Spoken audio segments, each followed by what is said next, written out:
Downloading data from DoorDash can help you analyze your orders and understand your delivery patterns. Follow these steps to easily obtain your data.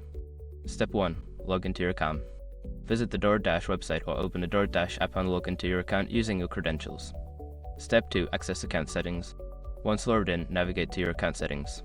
This is usually found by clicking on your profile icon in the top right corner of the screen. Step 3. Find data download option. In the account settings menu, look for an option related to data or privacy. This may be labeled as download data, request data, or something similar. Step 4. Request your data. Follow the prompts to request your data download. You may need to specify the type of data you want, such as order history or account activity. Step 5. Download your data. After your request is processed, you will receive a notification or email with a link to download your data. Click the link and save the file to your device. Now you have successfully downloaded your data from DoorDash. You can use this information for personal analysis or record keeping.